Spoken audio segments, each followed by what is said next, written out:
too many couples postpone making significant changes in their lives, hoping things would change, but things won't change because you're still in the old operating system. How bad do things need to get before we realize the cost of change is actually less than the pain of keeping living the old way you are living? Welcome to the Get Your Marriage On podcast. I'm your host, Dan Purcell, a sex and intimacy coach for married couples. My mission is to help you build and maintain a sexually vibrant and emotionally intimate marriage. Join me each week as we explore principles and practical tools based on Christian values to create the passionate, joyful, and thriving marriage you're designed to have. Have you ever been so frustrated when trying to fix something, and then after hours of effort over many attempts, the problem just keeps coming back? Imagine this scenario. Emily and I are getting ready for bed together, so I turn to Emily and say, "Emily, did you get the email my dad sent both of us?" She says, "I can't get new emails." "How come?" "It says I'm out of storage space." "Again?" "Yes. Again, I'm so sick and tired of running out of storage space." "Have you gone through and deleted old emails you don't need?" "Yes, and it takes so much time to do that." "Yeah, I know. How about pictures and videos? Did you take care of those too?" "I've done that too. I just get so much decision fatigue trying to decide which baby photos are worth keeping or deleting, and just to free up some space." "Have you run their large file finder tool to help you find maybe large files to delete to free up space?" "Oh, I've done that so many times. I just don't know what more to delete." "Do you want me to take a look at it?" "Yes, will you please?" Anyway, we've had these conversations every few months, and we have this problem over and over, and we end up spending enormous amounts of time trying to decide what things to keep, what things to delete, because we keep running out of storage space. And then one day, I had a brilliant idea. Why not get more storage? Problem solved. And then we paid a few bucks or however much it was and upgraded to their 100 gigabyte plan, and problem solved immediately. Way worth the extra dollars, and we got our time and our peace back. And now she gets emails. My message to you today isn't about emails or upgrading your storage. Instead, it's about areas in your marriage where you spend an enormous amount of energy in conflict, the same conflict, and in struggles that just tend to persist. I want to show you why they happen, why they persist, because chances are you're approaching your problems within the confines of just one level of understanding. So by the end of this episode, I'll give you the key and a few ideas and scenarios to challenge you to expand your understanding of your marriage in ways that lead to inspired, next-level solutions. Ready? First, I want to share a personal example of where I've experienced this in my own marriage, besides email and running out of storage. I've shared on this podcast a few times about a season in our own marriage where we struggled with significant sexual desire differences. In short, I wanted sex all the time, and Emily, not so much. Now, Emily, she's always liked sex, but she didn't think about it as often as I did, or wasn't as open to a wide range of novelty and creativity of things I wanted to do, and this caused some significant struggles between us. And I used to think the problem was Emily. I would say, if only she would blank, then our struggles around sex would disappear, and we'd have the perfect marriage. Or, if only she would be more comfortable with X, Y, or Z, then I would love her so much more. How come she just can't get over this?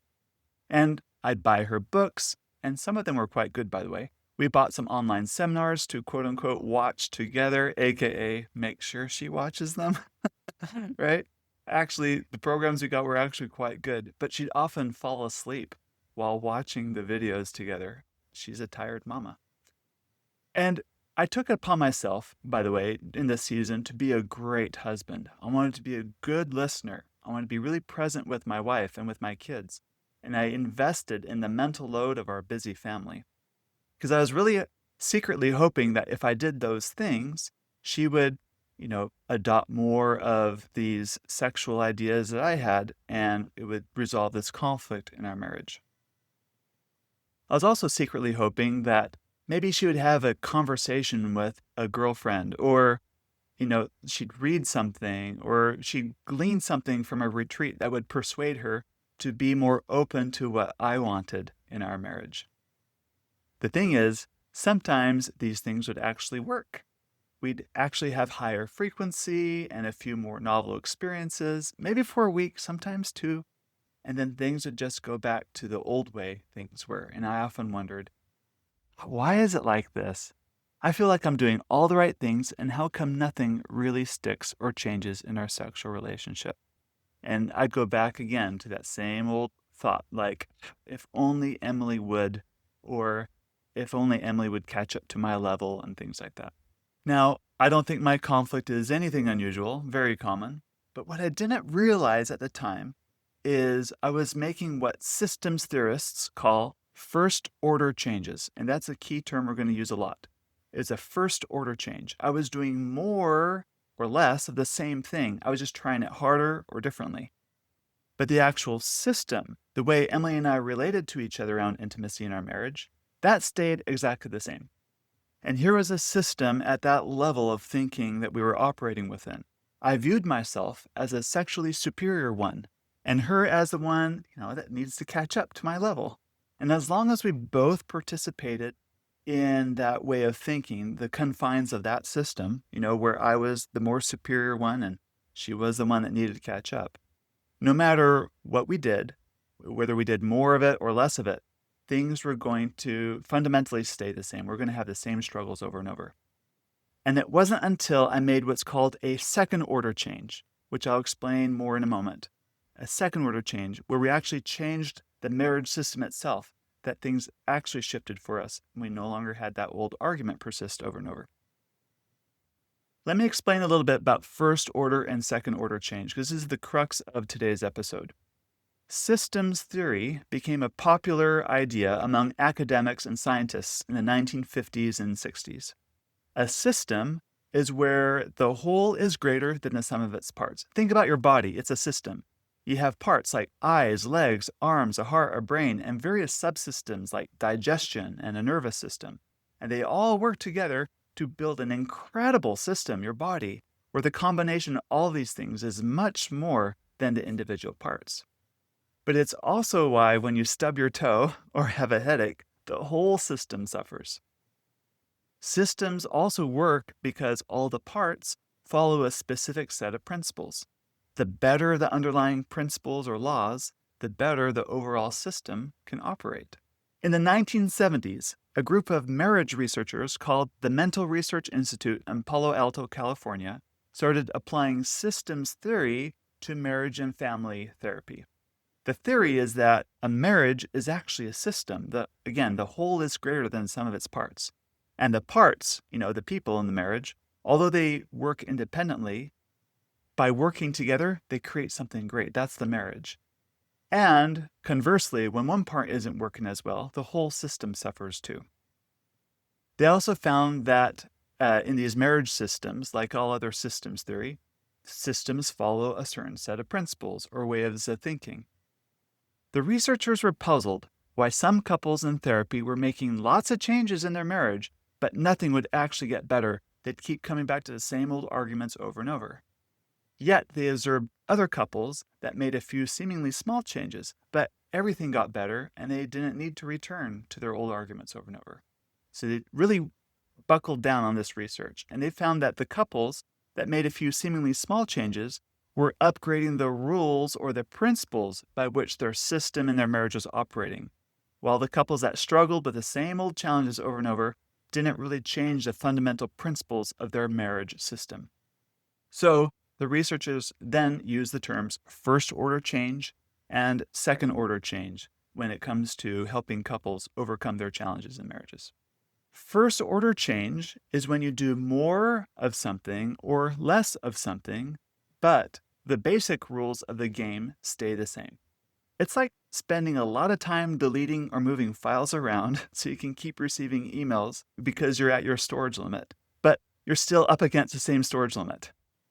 Or it's like rearranging the furniture in a room. Everything moves around, but you're still in the same room, same dimensions. You're still confined to whatever that room can give you.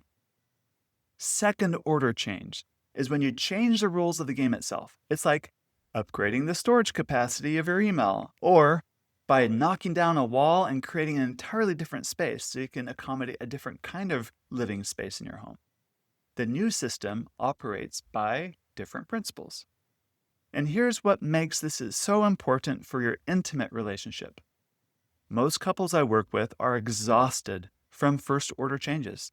They've tried initiating differently, scheduling sex, reading books, watching videos, and some of it actually helps temporarily, but they keep ending up back in the same frustrated place.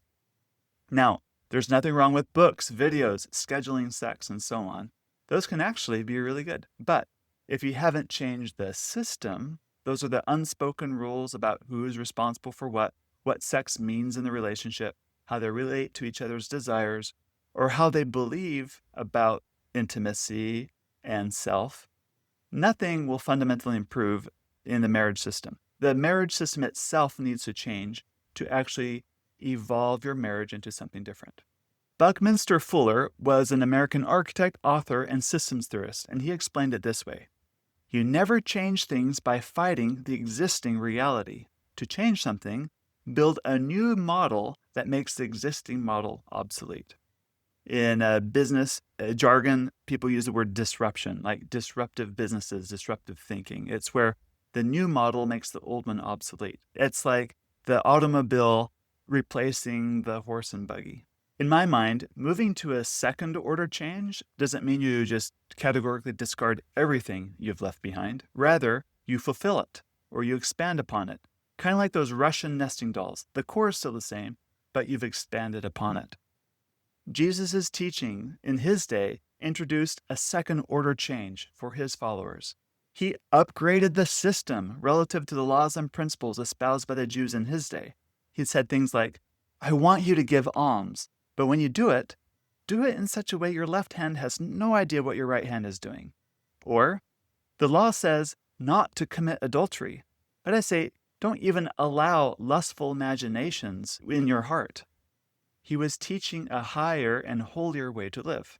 The religious establishment of his day could not reconcile how a person like him could perform miracles on the Sabbath, because in their mind, they had a rigid view of what was allowed on the Sabbath. Jesus challenged their views by reminding everyone what true religion is actually about, and it's not to omit the weightier matters of the law, such as judgment, mercy, and faith. Those matter so much more. I'm sure you can think of a few times in your life when you have made significant improvements and where you have adopted a second order change in your life. For me, a few years ago, I wanted to grow Get Your Marriage On. I felt like I could grow it as much as I could in the confines that I had, but I kept running into some limitations because at the time, Get Your Marriage On was a part-time gig because I had a full-time gig running my software development agency. I wanted to shift gears and devote my full efforts to Get Your Marriage On, but I couldn't do it unless I changed the system of the rules in which I operated. And it wasn't until I made a commitment to find a way to go all in on Get Your Marriage On when a very talented and dear friend of mine reached out for me for lunch. A month later, he became the CEO of the software development agency and has taken over all of my duties, allowing me to devote my best efforts to serving you in this way. And, not ironically, he is running that software development agency much better than I ever could. And this was an example of a second order change for me. I see couples make second order changes when it comes to their sexual relationship very often in my work as a coach. I view my role as an agent of change to help marriage systems adopt better rules, principles, and laws that make the old systems obsolete. This is inviting couples and individuals to make second-order changes in their lives. I admit, second-order change is scary. Kind of like remodeling the living room, it's often dusty and messy for a time while the new system is under construction. Because of the dust, the mess, and the inconvenience during the remodel, too many couples postpone making significant changes in their lives and stay stuck in that first-order muck, hoping things would change, but things won't change because you're still in the old operating system. Say, for instance, you wanted to lose weight and adopt some lifestyle changes such as exercising more and eating healthier.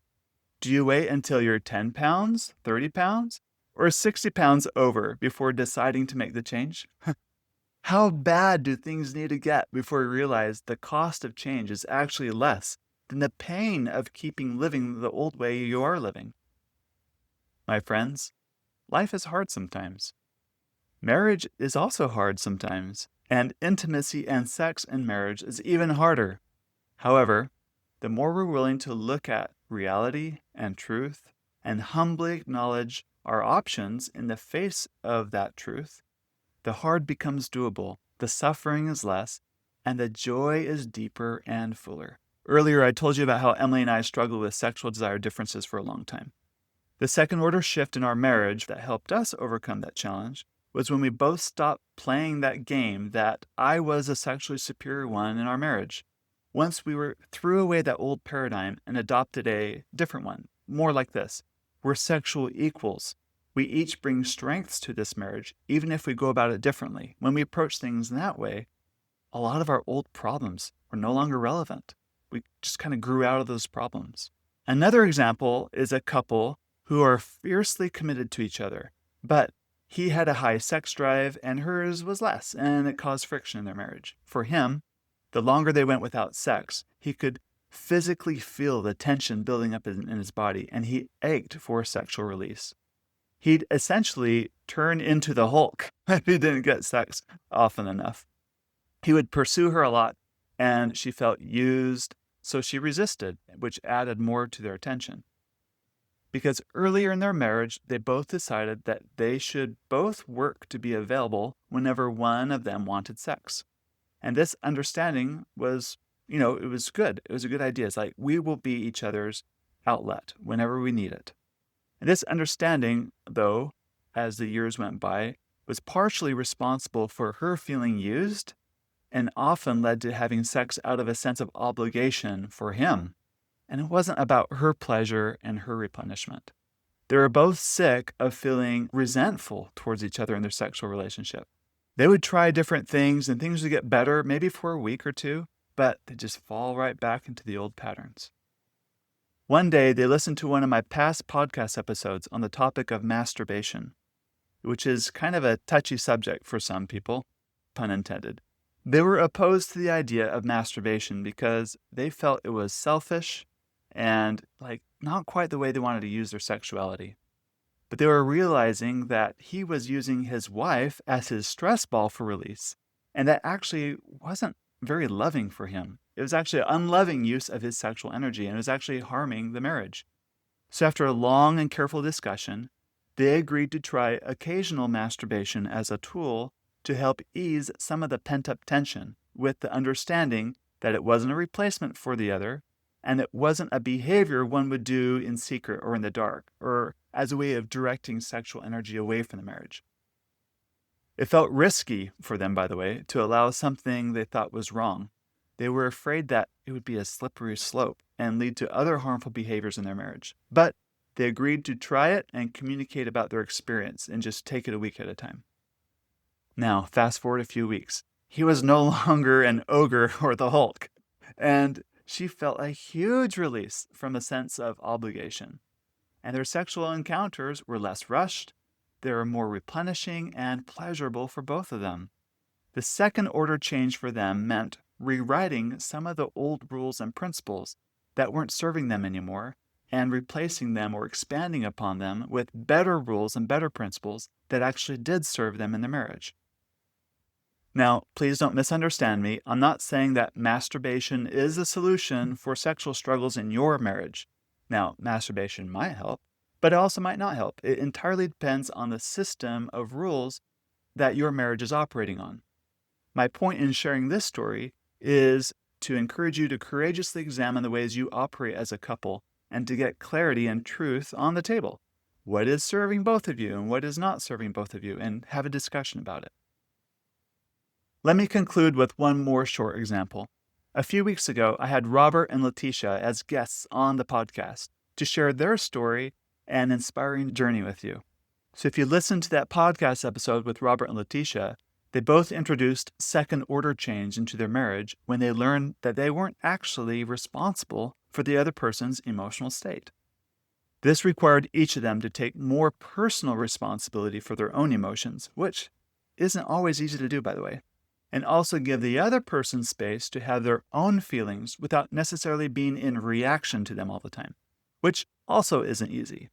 But with practice, they learned that the only way to actually have a deeply loving and caring relationship for each other was to support, encourage, persuade, listen, and be present with the other person without trying to take on or ultimately manage the person's emotions, which they realize is actually never actually works out that way anyway. In conclusion, remember this: marriages are a system, and systems follow a set of underlying rules or principles. Oftentimes, couples try to resolve conflict unsuccessfully because they're operating within the confines of a system that's, frankly, no longer working for them. Much like rearranging the deck chairs on the Titanic, it might look like you're busy, but you're working on the wrong problem. It's also how people fail to get their house in order, right? They buy a bunch of bins at the new year where we're going to organize and store all the clutter, where second order change would actually be getting rid of the clutter so you have less to organize and worry about. Real shifts in an intimate marriage happen when we move from first order to second order changes. Second order changes require us to upgrade our operating system. It actually pushes us to grow up, grow who we are, and to expand our understanding to newer and higher levels. In short, it invites us to bring our best selves to the relationship, and we evolve and mature as a result. Second order change is not easy to implement at first, but it is easier to live with the new changes of second order change than staying stuck in the difficulty and frustration of an outdated system that keeps you stuck. In this episode, I gave you a few examples of first and second order change from my own marriage and from those that I have the privilege of serving. So I want you to try this tonight. Pick one area of conflict that seems to persist in your marriage and see if you can identify patterns of first order changes. Then consider what second order change might look like for you. And sometimes having a neutral outside view can help you see things you miss. That's why we offer a program at Get Your Marriage On called Next Level, which we've revamped the whole program, by the way, for 2026. It's affordable and gets you access to expert coaching from our certified coaches up to 8 times a month. So if you're curious about how it can help you in your marriage, listeners to this podcast can actually try my program free for 30 days until the end of February, and you'll find out those details at getyourmarriageon.com and click on program. Now, let's say you're a couple, you've done some second order changes and things are going great, and now you're ready for your next level. You want more erotic fun. You want something that will deepen your sexual relationship, and you want to do something in person. I would invite you to check out our upcoming Get Your Marriage On cruise. We sail the first week of October, and this is ideal for couples who are already in a good place, but really want to take their sex lives to an even better place. We have just a few spots left, so act quickly, and you'll find all those details at getyourmarriageon.com/events. And as always, thank you for listening. Please share this podcast with all of your married friends, and remember, go get your marriage on.